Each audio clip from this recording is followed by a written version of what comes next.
Supreme court द्वारा अरावली की नई परिभाषा स्वीकार किए जाने के बाद राजस्थान से दिल्ली तक 4 राज्यों में बवाल मचा हुआ है।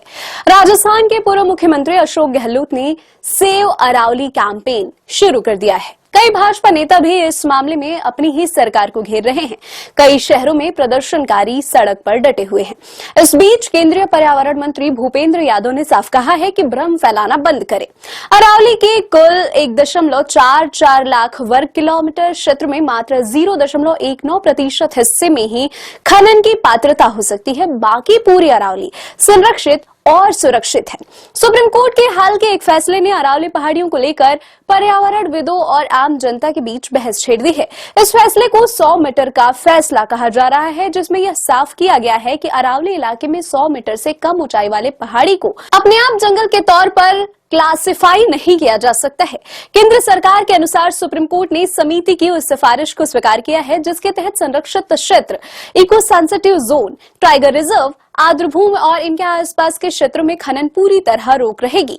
केवल राष्ट्रीय हित में आवश्यकता, रणनीतिक और गहराई में स्थित खनिजों के लिए सीमित छूट दी जा सकती है।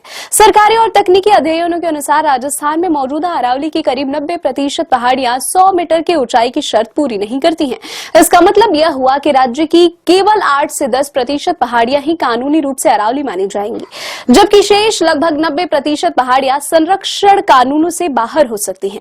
सपा नेता अखिलेश यादव ने सोशल मीडिया साइट एक्स पर अपनी पोस्ट में कहा कि अरावली को बचाना कोई विकल्प नहीं, बल्कि ये तो संकल्प होना चाहिए। मत भूलिए कि अरावली बचेगी तो ही एनसीआर बचेगा।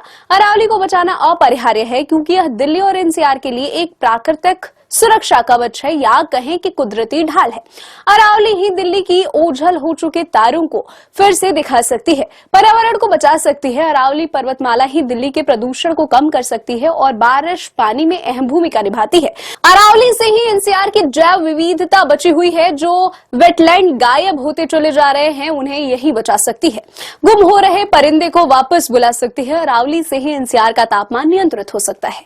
केंद्रीय मंत्री भूपेंद्र यादव ने कहा कि अरावली पर्वतमाला भारत के 4 राज्यों दिल्ली, राजस्थान, हरियाणा और गुजरात में फैली हुई है। अरावली का क्षेत्र 39 जिलों में विस्तारित है। अरावली को लेकर कानूनी प्रक्रिया कोई नई नहीं है, बल्कि 1985 से इस पर याचिकाएं चल रही है। इन याचिकाओं का मूल उद्देश्य अरावली क्षेत्र में खनन पर सख्त और स्पष्ट नियम लागू करना है।